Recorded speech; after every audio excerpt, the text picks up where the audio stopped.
The plane lost control completely at 30,000 feet. Flight 219 from Oakland to Portland, carrying 142 passengers and 5 crew members, hit a violent electrical failure that knocked out its autopilot and left the aircraft rolling through open sky with no one able to correct it. Then, both pilots were thrown into unconsciousness by a sudden decompression in the cockpit. In a cabin full of adults, businessmen, engineers, off-duty flight attendants, the only person capable of taking control of the aircraft was a single father everyone had quietly written off just hours earlier as some tired guy flying coach with his kid. Before you watch the full story, comment below, from which country are you watching? Don't forget to subscribe for more amazing stories. Daniel Ruiz sat in seat 14A with his 8-year-old daughter Sophia tucked against his shoulder, a stuffed elephant named Peanut wedged under her chin. The flight attendant passing by crouched down to Sophia's eye level and smiled warmly. "Well, hello there. Are you excited to see Portland?" asked she. "We're going to see my grandma. She's going to take me to the zoo." "That's wonderful, sweetie." The attendant, a young woman named Courtney Baxter, glanced up at Daniel, taking in the faded gray hoodie, the scuffed backpack under the seat, the fact that he was flying alone with a child on a Tuesday morning. "And is Daddy taking good care of you today?" she asked. "Yes, ma'am," said Sophia proudly. Courtney turned back to Daniel, her voice shifting into the tone people use when they've already decided what kind of passenger you are. "Sir, if you need anything at all, a pillow, help getting her settled, just press the call button. We're happy to help." "We're all set, thank you," Daniel said. "Traveling with her by yourself today?" "I fly plenty," Daniel said, and left it at that. Courtney patted the back of his seat the way she might reassure someone who looked overwhelmed. "Well, you're doing a great job. She's a sweetheart. Just sit back, and before you know it, you'll be landing in Portland." "Thank you," Daniel said again, and returned to buckling Sophia's seatbelt. The businessman in 14C, a man in a pressed suit with a laptop already open, glanced over the top of his screen and reached the same conclusion Courtney had. Single dad, coach seat, diaper bag doubling as a backpack. He turned back to his spreadsheet without another look. To everyone around him, Daniel was exactly what he appeared, an ordinary father, a little worn down, doing his best to entertain a bored 8-year-old for a 90-minute flight. What none of them knew was that the man in the faded hoodie had once commanded a flight deck responsible for cargo worth more than the aircraft they were currently sitting in. Daniel Ruiz had spent 4 years flying C-17 Globemaster III transport aircraft out of Travis Air Force Base in Fairfield, California, before separating from the Air Force at the rank of captain. He'd logged 6,240 flight hours by the time he was 34, including combat resupply missions into forward operating bases where the margin of error was measured in feet, not miles. After leaving the service, he'd spent 2 more years as a first officer for Skyward Regional Airlines, flying Embraer 175s out of San Francisco International.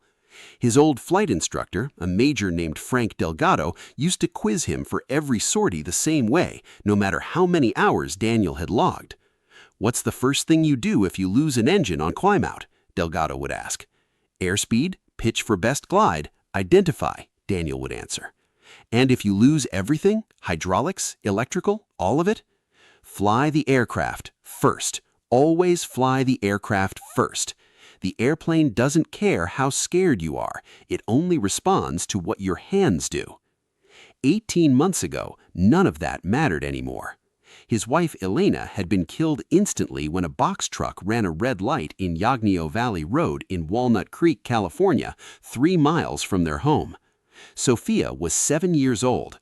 In the weeks that followed, Daniel had run the numbers on his reserve schedule at Skyward, the red-eyes, the 3-day trips, and none of it worked anymore for a man raising a daughter alone.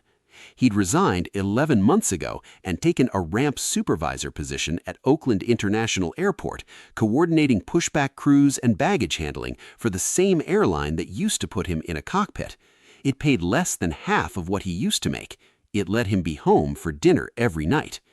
Nobody at gate C-14 that morning asked if he used to fly. Nobody had any reason to. Flight 219 pushed back at 8:59 a.m. Captain Lewis Everett and First Officer Rachel Kim, who had flown together for 3 years, ran through their departure checklist with practiced ease. "Clean skies all the way to Portland," Kim said. "Let's hope it stays that way," Everett replied.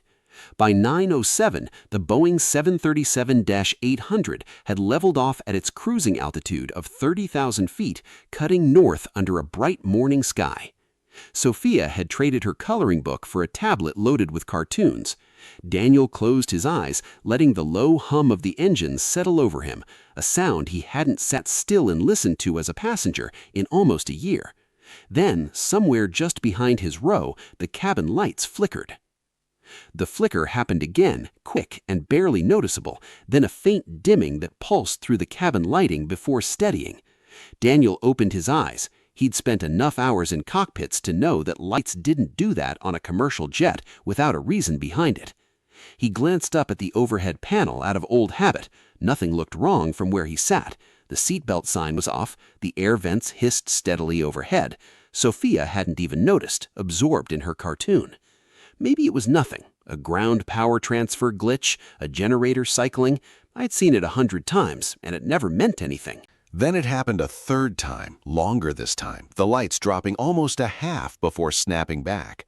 2 rows up, Courtney Baxter had stopped mid-stride in the aisle. She picked up the handset mounted near the forward galley and pressed it to her ear. "Flight deck, this is cabin," she said. She waited. Tried again. "Captain Everett, do you copy?" Nothing came back. She hung up and dialed again, her posture stiffening. In the cockpit, Captain Everett was staring at his own console with a knot forming in his stomach. "I've lost contact with Oakland Center," he said to Kim. "Same here," Kim said, adjusting her headset. "Try the backup frequency." Everett switched channels. Static. He tried the emergency frequency. More static. He cycled through every band available to him. Nothing but dead air. "Intercom's down too," Kim said, holding the cabin phone to her ear and hearing silence. "What in the hell is going on?" Everett scanned the electrical panel. Every indicator showed green. Generators online, batteries charged, full power across every bus, and yet somehow every single communication system on the aircraft had gone dark at once. "We've got full electrical power and zero ability to talk to anyone," Everett said. "That doesn't happen, not like this." Neither pilot could have known that a rare atmospheric disturbance, an unusual convergence of solar radiation and electromagnetic interference, was passing directly through their flight path, corrupting every transmitter and receiver aboard the aircraft while leaving its other systems untouched. "Squawk 7600, Everett said as he reached for the transponder. He punched in the code for lost communications and glanced at the display. It read, "offline." "The transponder's dead too," Kim said. "Ground control has no idea anything's wrong up here. We're invisible." Everett forced his voice level. "We hold our heading, we hold our altitude, and we try to restore comms. If we can't, we go visual and find somewhere to put this thing down." Before either of them could act on it, the interference spiked. A surge rolled through the aircraft's wiring, and the flight displays in front of both pilots flickered violently. "I'm getting multiple system faults," Kim called out, right before a small seal above the cockpit door failed, and the compartment lost pressure in a sudden, sharp burst. Combined with the electromagnetic pulse still rolling through the wiring, it was enough to knock both pilots unconscious within seconds. In the cabin, passengers felt their ears pop, a brief pressure change that came and went so fast, most assumed it was nothing. The aircraft's safety systems detected the cockpit decompression instantly and sealed the flight deck off from the main cabin, protecting the passengers, but leaving 2 unconscious pilots trapped behind a locked door with no one aware of what had happened to them. For several minutes, nobody in the cabin understood what was wrong. Flight attendants gathered near the forward galley, speaking in low, urgent voices. Passengers noticed something was off, but no one panicked yet. The aircraft was still flying straight and level, autopilot holding altitude and heading with no human hand guiding it. Daniel noticed something the other passengers didn't. The plane had gone too smooth, too locked into a single heading, with none of the small course corrections a pilot makes constantly, even on autopilot, adjusting for wind drift and traffic separation. It had been flying dead straight for close to 10 minutes. To most people, that would have looked like nothing at all. To Daniel, it looked exactly like an aircraft nobody was watching. Courtney tried the cockpit door entry code. Nothing. She tried again. Protocol required a response within 30 seconds. 2 minutes had passed. "Something's wrong," she said quietly to the senior flight attendant, a woman named Patricia Nwosu. "They're not answering." Patricia pulled the emergency access key and overrode the lock. What she found stopped her cold. Captain Everett was slumped forward against his harness, chin against his chest. First Officer Kim had collapsed sideways, her headset knocked loose. Both were breathing, both had a pulse, neither responded to their names. Patricia grabbed the oxygen masks and fitted them over both pilots' faces, hoping it might revive them. It didn't.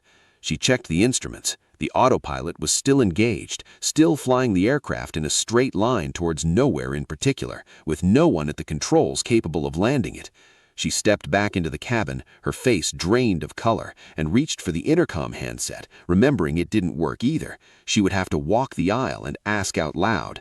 "Ladies and gentlemen," Patricia said, her voice carrying through the cabin as she moved down the aisle, "I need your attention. We have a medical emergency involving both of our pilots. Is there anyone on board with flight experience?" The question landed on the cabin like a dropped weight. A woman 2 rows back gasped audibly. Somewhere near the rear galley, a baby started crying. An older man clutched the armrest and began praying under his breath in Spanish. "Please," Patricia said again, scanning face after face, "is there anyone on board a pilot, any flight experience at all?" Silence answered her. Rows of adults who managed budgets, ran hospitals, closed deals, and none of them raised a hand.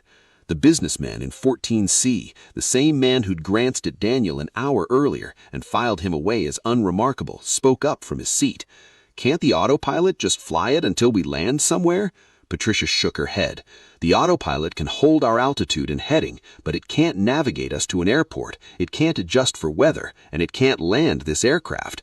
Without someone at the controls, we fly until we run out of fuel." More gasps rippled through the cabin. A man near the front stood, gripping the seat back in front of him. "I flew Blackhawks in the Army, but that was almost 15 years ago. I've never touched anything this size, but I'll try." "Please come forward," Patricia said. "Anything is better than nothing right now." As the man made his way towards the cockpit, Daniel sat very still, Sophia's hand wrapped around his arm, her eyes wide and frightened. He looked down at her, then back up the aisle. Every instinct he'd spent 18 months burying was suddenly awake and screaming at him. He unbuckled his seatbelt. "Dad?" Sophia whispered. "What are you doing?" "It's okay, baby. Stay right here." He kissed the top of her head and stood. "Excuse me," Daniel said, loud enough to carry. Nobody turned. He said it again, louder. "Excuse me, I need to get to the front." The woman in 14B, an older passenger who'd smiled kindly at Sophia earlier in the flight, put a hand on his arm. "Sir, please sit down. Let the trained people handle this." "I am trained." "Sir, I understand you're scared, but this isn't the time to—" "I flew C-17s for the Air Force, 4 years, then 2 years as a first officer at Skyward Regional." His voice was steady, but it carried an edge that hadn't been there a minute ago. A few heads turned now. Some passengers looked at him with the beginning of hope. Others clearly thought he was either lying or in shock and saying whatever came to mind. Patricia, who had reached the cockpit doorway with the Blackhawk pilot, turned at the sound of his voice. Their eyes met across the cabin, and something in Daniel's expression, calm, direct, entirely unlike panic, made her pause. "What's your name?" she called back. "Daniel Ruiz. You've flown commercial aircraft before?" 2 years at Skyward, Embraer 175s out of SFO. Before that, military transport. The Blackhawk pilot, already standing in the cockpit doorway, looked back at Daniel and gave a short nod, more relief than anything. "Ma'am, with respect, I've never flown fixed wing and I've never touched anything this size. If this man's telling the truth, he's the better option." Patricia made her decision in less than 3 seconds. "Mr. Ruiz, come forward, now. If you're wondering whether Daniel can actually pull this off, stay with me. The hardest part hasn't even started." Daniel started up the aisle. Sophia's voice cut through the cabin behind him, small and scared. "Dad, wait!" He turned back just long enough to crouch beside her seat. "I need you to stay right here and be brave for me, okay? I'm going to fix this, I promise." "You're going to fly the plane?"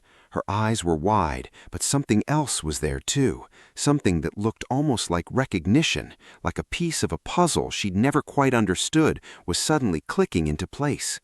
"I'm going to try," Daniel said. "Buckle up tight and don't move." He stood and walked forward. Passengers stared at him now, this man in a faded gray hoodie, who an hour ago had been just another tired dad and coach, now walking toward the cockpit with a purpose that made the whole cabin go quiet. The businessman in 14C watched him pass, his earlier assumption about who this man was crumbling in real time. The cockpit, when Daniel stepped in, hit him harder than he expected. Two unconscious pilots slumped in their seats, a wall of instruments and alerts he hadn't sat in front of in almost a year, and behind him the weight of 142 lives, including the one that mattered most to him, waiting in seat 14A. "You really know how to fly this?" the Black Hawk pilot asked, his voice tight. Daniel moved toward the first officer's seat, easing First Officer Kim gently aside, and began scanning the panel in front of him with the same disciplined rhythm Frank Delgado had drilled into him 15 years earlier. "I do," Daniel said. "Now I need both of you to listen to exactly what I tell you." Daniel settled into the first officer's seat, his hands finding the yoke almost on instinct, the muscle memory of thousands of hours flooding back before his conscious mind had even caught up. "Autopilot's engaged," he said, scanning the flight control unit. "Mode shows LNAV and altitude hold. We're locked at 30,000 feet, heading 015, airspeed 470 knots. He checked the fuel gauge next, showing 8,400 kilos remaining. Patricia stood in the doorway, watching him work. "That's not guessing. You actually know what you're looking at." "I flew a version of this exact aircraft type for 2 years, Daniel said. "This isn't unfamiliar to me. What's unfamiliar is doing it with no radio and no transponder." "How long until we're out of fuel?" Patricia asked. Daniel ran the math in his head, the same kind of quick calculation he used to do in the cockpit at Skyward, without a second thought. "At current burn rate, we've got roughly 2 hours and 20 minutes of flying time." "Can you land it?" He didn't answer right away. "I've landed aircraft like this dozens of times, real landings, not simulators, but I've never done it without ground guidance, without ATC, without knowing exactly where the nearest suitable runway is. That's the problem in front of us." "What do you need?" the Black Hawk pilot asked, who introduced himself as Mark Devlin from the captain's seat. "I need you to read out instruments when I ask for them. Can you find the altitude indicator? The number that says 30,000.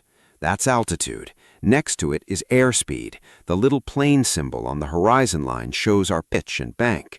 Those 3 right now are all I need from you." Devlin nodded, settling more firmly into the captain's seat, easing Captain Everett's unconscious form gently against the headrest cushion beside him. Daniel pulled the aircraft's paper chart binder from the side pocket, along with a laminated route card clipped near the yoke. "Without GPS guidance or radio contact with anyone on the ground, I have to navigate the old way, dead reckoning and visual landmarks." "You can do that?" Patricia asked. "It's how pilots flew before radio navigation existed," Daniel said. "We departed Oakland at 8:52. We've been in the air just under an hour. Standard routing puts us somewhere over southern Oregon right now, near the Cascade Range. If that's right, we need to confirm it visually, then find the nearest airport with a runway long enough for this aircraft." "How do we confirm it?" Devlin asked. "We look for something specific enough to match to the chart, a city, a lake, a mountain range with a shape I recognize." Patricia glanced toward the cabin door where she could hear the low murmur of frightened passengers. "I need to get back out there and keep people calm. Can I tell them we have someone qualified up here?" "Tell them we have a plan," Daniel said. "Don't promise more than that yet." She nodded and stepped out, pulling the door most of the way shut behind her. Alone with Devlin and the 2 unconscious pilots, Daniel allowed himself one breath, just one, to feel the full weight of what he was about to do. Then he pushed it down the way Delgado had taught him 15 years earlier. Fly the aircraft first, fear comes later. "I'm going to disconnect the autopilot," Daniel said. "I want to get a feel for how she handles before we're anywhere near a runway. Better to learn that now, at altitude, than during an approach." "Do it," Devlin said. Daniel placed both hands on the yoke, feeling its resistance, heavier and more alive than anything he remembered from a simulator. Disconnecting in 3, 2, 1. He pressed the release. A soft chime sounded. The aircraft was his. For half a second, it wanted to drift left. Daniel felt it through his palms before he saw it on the display, and corrected with a touch so light it barely registered as movement. The nose steadied. "You're flying it," Devlin said, something like disbelief in his voice.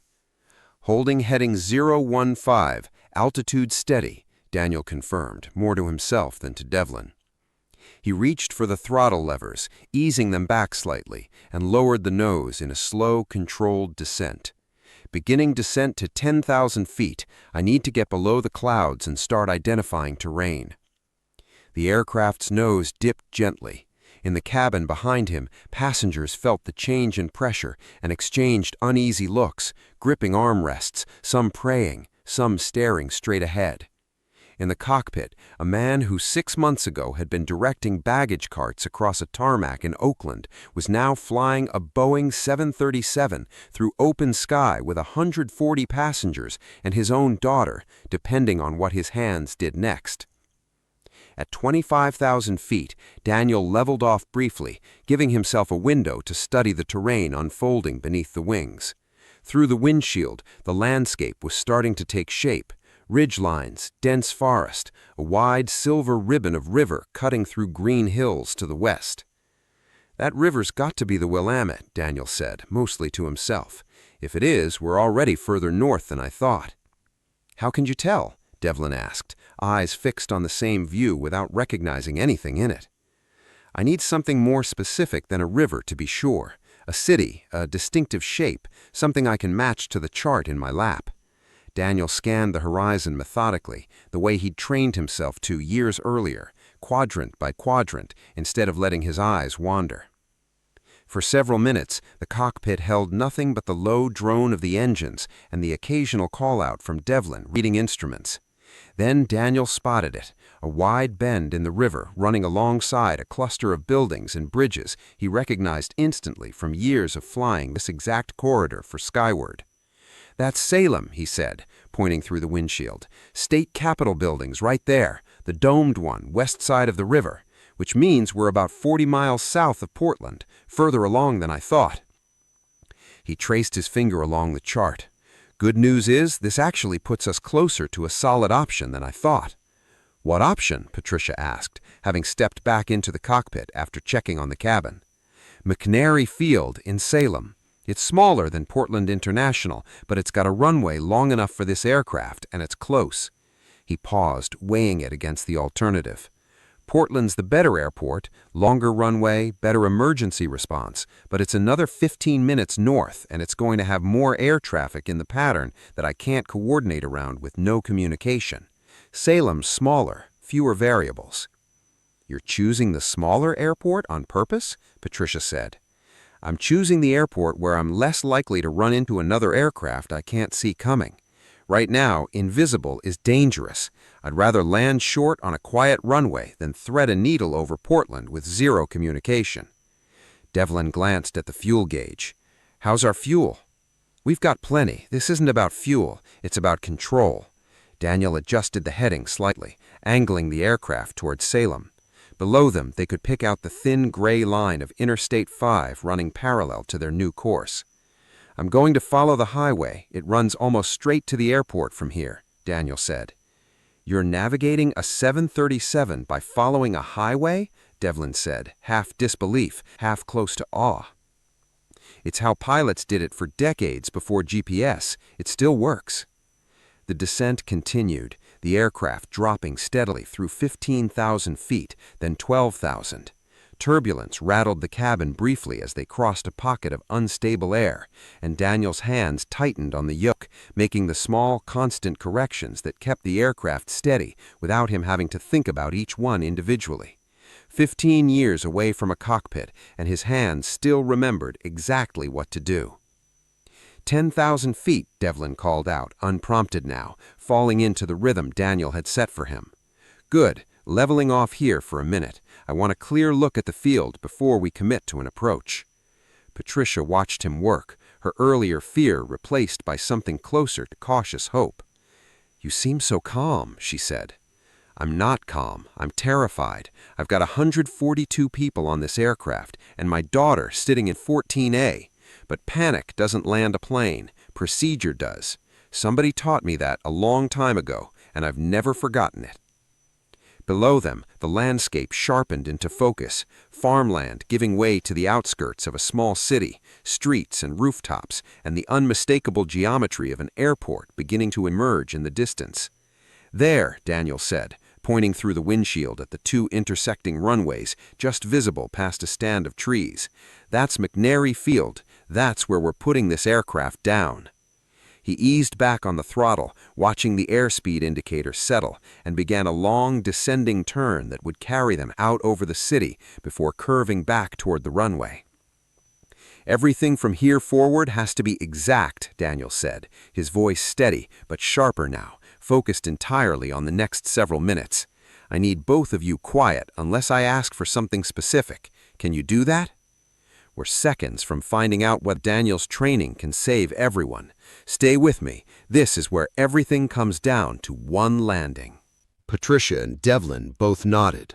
"Then let's bring this plane home."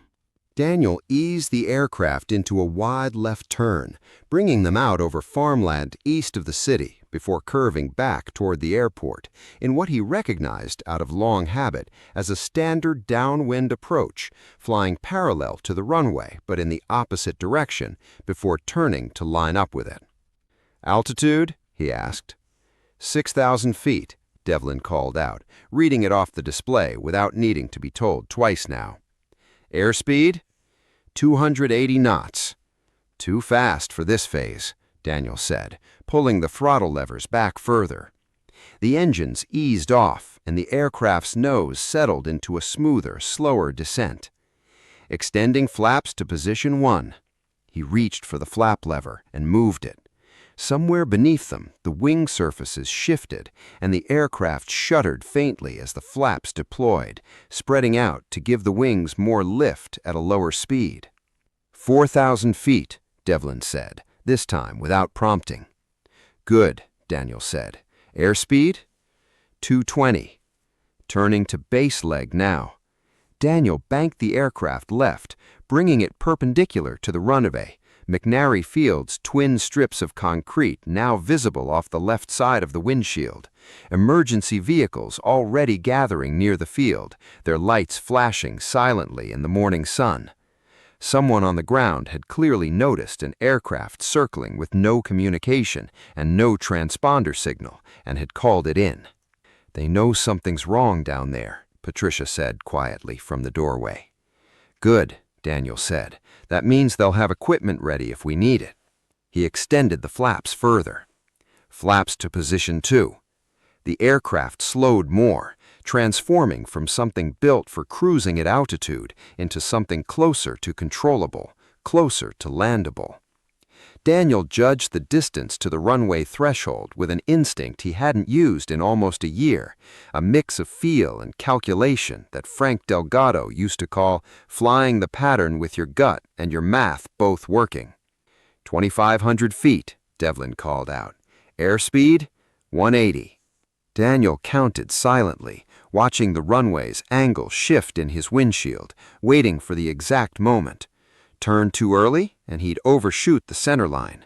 Turn too late, and he'd undershoot it entirely, with no room to correct on a runway this size. "Turning final," Daniel said, and banked the aircraft one last time. The nose swung around, and suddenly the runway was directly ahead of them, a long gray strip of concrete stretching out towards the horizon, waiting. "Gear down," Daniel said, reaching for the lever. The aircraft shuddered as the landing gear dropped and locked into place, 3 green lights confirming it on the panel. "Gears down and locked," Devlin read out. "Flaps full," Daniel said, extending them to their maximum landing position. The aircraft slowed further, airspeed bleeding down toward 150 knots, the runway growing larger and more detailed by the second, individual markings and numbers now visible on the concrete. 1,000 feet, Devlin said, his voice tight. We're on glide path, Daniel said, mostly to steady himself as much as anyone else. Behind him, somewhere back in row 14, his daughter was sitting with her seatbelt buckled tight, trusting a promise he'd made her less than 20 minutes ago. In the cabin, passengers pressed their faces to the windows, watching the ground rise up to meet them. Some gripped hands with the strangers beside them. Others closed their eyes and waited. 500 feet, Devlin called. The runway filled the entire windshield now, the threshold markings sliding beneath the nose. Daniel's hands made tiny, constant adjustments to the yoke, the same instinctive corrections he'd made 1,000 times in a cockpit that no longer belonged to his life, and yet somehow still did, in exactly the moment it mattered most. 300 feet. Daniel's eyes locked on the far end of the runway, using it to judge his sink rate the way Delgado had taught him years ago. Fly the numbers, but trust your hands. 100 feet. The concrete rushed up beneath them, close enough now that Daniel could see cracks in the surface, faded paint on the center line. 50 feet. Daniel began to ease back on the yoke, raising the nose just slightly, bleeding off the last of their sink rate as the wings caught the cushion of air building beneath them. For one suspended second, the aircraft seemed to hang just above the runway, neither flying nor landing, waiting. Then the main wheels touched concrete with a hard, jarring impact that rattled through the entire fuselage. The impact rattled through the airframe hard enough to jolt Devlin forward against his harness. For half a second, Daniel felt the aircraft skip, wheels leaving the runway again before slamming back down and staying planted.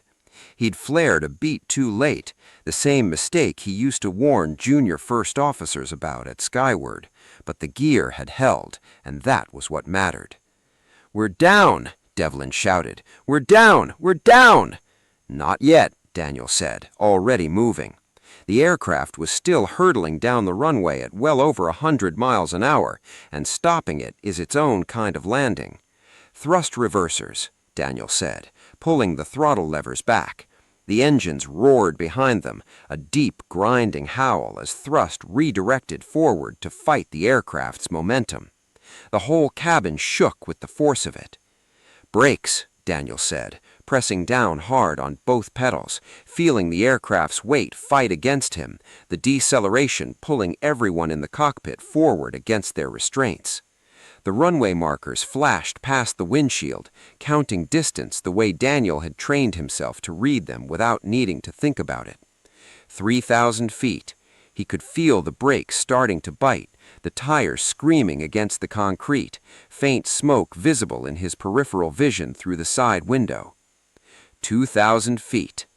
"Come on," Daniel muttered, pressing harder, feeling the deceleration building. "Come on." 1,000 feet. The aircraft's speed dropped below 60 knots, then 40, then 20, the violent shaking of the brakes and reversers easing as their momentum finally surrendered to the runway. At 500 feet from the end of the pavement, Flight 219 rolled to a complete stop. For a moment, nobody in the cockpit moved. The only sound was the engine spooling down and the distant wail of sirens closing in from every direction outside. Then Devlin let out a breath that sounded almost like a sob and slumped back in the captain's seat, both hands shaking against his thighs. Patricia, still standing in the doorway, pressed a hand over her mouth, tears already sliding down her face. "You actually did it," she whispered. Daniel didn't answer right away. His hands were still gripping the yoke, knuckles pale, his whole body trembling now that there was nothing left for it to do. He let go slowly, one finger at a time, and sat back in the seat, staring out at the emergency vehicles converging on the aircraft from every direction, red and blue lights strobing across the runway. "Sophia," he said, and was already unbuckling before the word had finished leaving his mouth.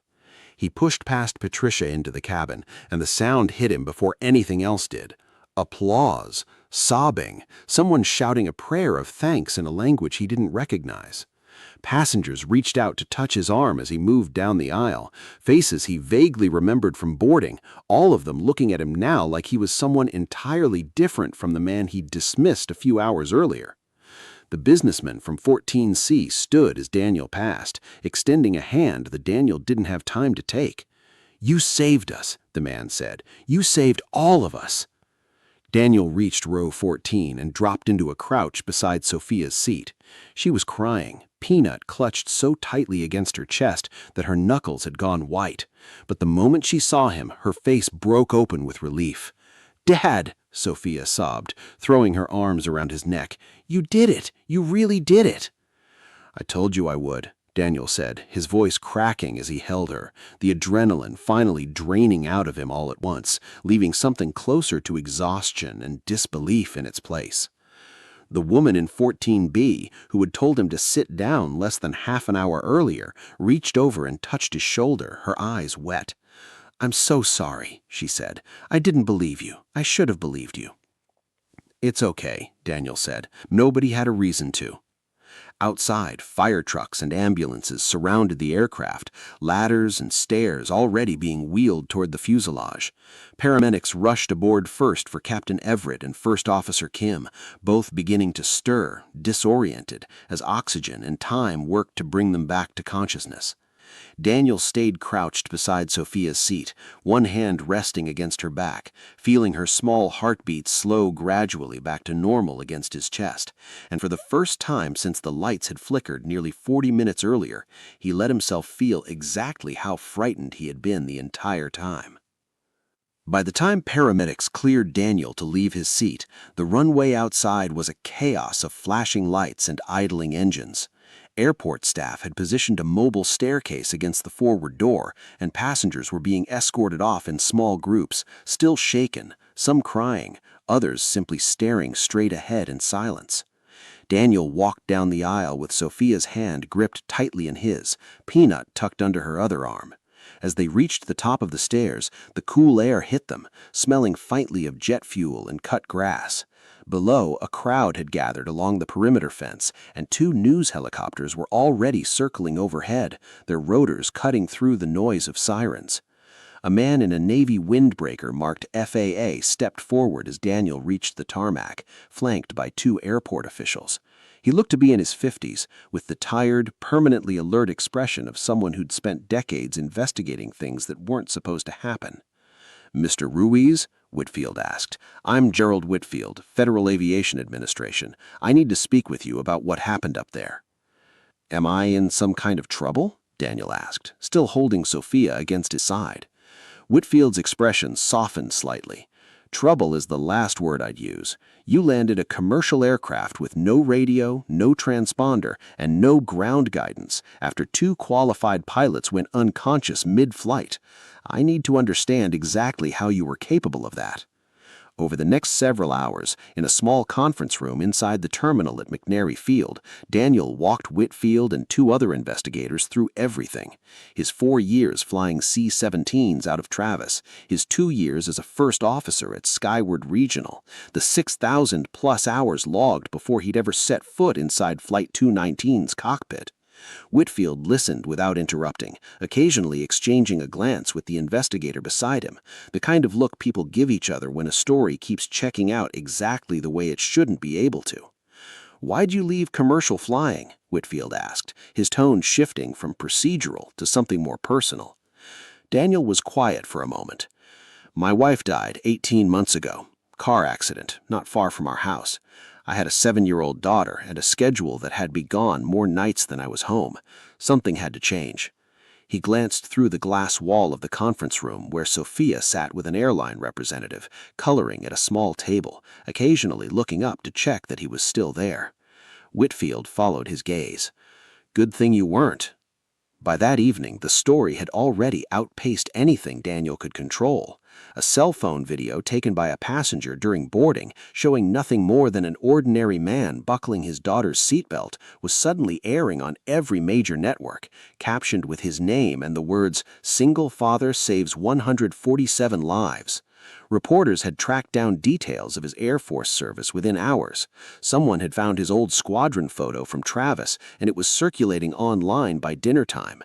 Coastal Pacific Airlines issued a statement praising his actions. Skyward Regional, the airline he'd resigned from 11 months earlier, put out its own statement noting with clear pride that Daniel Ruiz had once flown for them. None of it felt real to Daniel. He sat in a hotel room that night, provided by the airline, with Sophia finally asleep beside him after a day that had drained both of them completely, and stared at his phone buzzing with messages from numbers he didn't recognize. His mother-in-law, Sophia's grandmother, arrived at the hotel just before 10 that night, having driven up from Portland the moment she heard. She hugged Daniel so hard he nearly lost his balance, then held his face in both hands the way she used to when Elena was still alive, and the three of them were still a whole family instead of two people trying to figure out how to be enough for each other. "Elena would be so proud of you," she said, her voice breaking. "Both of you." Daniel nodded, unable to speak for a moment. He looked over at Sophia, asleep with Peanut clutched against her chest, her small chest rising and falling steadily. Safe. Home. Alive because his hands had remembered what 15 years and a car accident and a ramp supervisor job had never fully managed to erase. "I just wanted to get her to you. That's all I was thinking about up there. Not the other passengers, not the airline, not any of it. Just getting her here safe." His mother-in-law squeezed his hand. "You got everyone here safe, Daniel. Don't you dare shrink that down to just her, though I understand why you would." 6 weeks later, the story had mostly faded from the news cycle, replaced by newer headlines, other emergencies, other names briefly thrust into the public eye. But inside the small rented house Daniel and Sophia shared in Concord, California, the aftermath was still settling into something quieter and more permanent. The National Transportation Safety Board's preliminary report came back in early October. Investigators had traced the failure to a rare convergence of solar radiation and an unrelated electrical fault in the aircraft's communication bus, a 1 in several million event that had knocked out every radio and transponder aboard, while the sudden cockpit decompression triggered by a failed door seal during the electrical surge had rendered both pilots unconscious almost simultaneously. Captain Everett and First Officer Kim had both recovered fully within days and returned to flying status by December, though neither would ever fly again without thinking of the man who'd walked to the front of their aircraft in a gray hoodie and brought it home. The FAA had, in a small ceremony at Oakland International that Daniel almost declined to attend, presented him with a commendation for extraordinary airmanship, the kind of honor typically reserved for pilots decades into distinguished careers, not a ramp supervisor who hadn't sat in a cockpit in nearly a year. Skyward Regional had quietly reached out afterward, offering to reinstate him as a first officer, schedule flexibility included, an offer he was still turning over in his mind 6 weeks later, without having said yes or no to either the airline or himself. The attention had been overwhelming in ways Daniel hadn't fully anticipated. Talk show requests, a documentary producer who wouldn't stop calling, strangers recognizing him at the grocery store, wanting to shake his hand, wanting to tell him where they'd been when they heard the story. He was polite to it all, and comfortable with none of it. He never wanted to be looked at like that. He had only ever wanted to get his daughter to Portland. One evening in late October, Daniel sat at the kitchen table with Sophia, helping her with a school assignment, a family history project asking students to interview a parent about something important they'd done. She had her notebook open, a pencil in hand, watching him with the same focused patience she had inherited from her mother. Dad, were you scared the whole time you were flying the plane? The entire time. The entire time. More scared than I've ever been in my life. But you didn't look scared. Everyone said you looked calm. Being brave doesn't mean you're not scared. It just means you do what needs doing anyway. My hands knew what to do even when the rest of me was terrified. That's what all that training was for, even after I thought I didn't need it anymore. Sophia wrote that down carefully, her tongue poking out slightly the way it did when she concentrated. Are you gonna fly again? For real, I mean? Not just like in emergency? Daniel considered the question honestly, the way he had been considering it for 6 weeks without landing anywhere solid. I don't know yet, baby. Maybe. I liked being home for dinner with you every night. That mattered more than flying ever did to me. You could do both, Sophia said with the simple confidence of an 8-year-old who hadn't yet learned that most things required trade-offs. Grandma says you're really good at figuring things out. Daniel smiled and pulled her into a hug, feeling her small arms wrap around his neck the same way they had on the tarmac at McNary Field when the fear had finally caught up to both of them all at once. I'll figure it out, I promise. Later that night, after Sophia had fallen asleep, Daniel sat alone at the kitchen table with a cup of coffee going cold in front of him, looking at a photograph from 6 weeks earlier that a passenger had sent him, taken through a cabin window as emergency vehicles surrounded the aircraft on the runway at McNary Field. He didn't look like a hero in it. He looked like an exhausted man in a gray hoodie, standing in the cockpit doorway, checking over his shoulder for his daughter. That felt closer to the truth than anything the news had said about him. He hadn't set out to be extraordinary that morning. He had only set out to get Sophia to her grandmother's house, the same as any other ordinary Tuesday. But somewhere over southern Oregon, when the world had gone briefly and violently wrong, the quiet, overlooked man in seat 14A turned out to be exactly what 142 strangers needed him to be. Not because anyone had asked him to carry that kind of weight, but because for 18 months he had simply never stopped being ready to.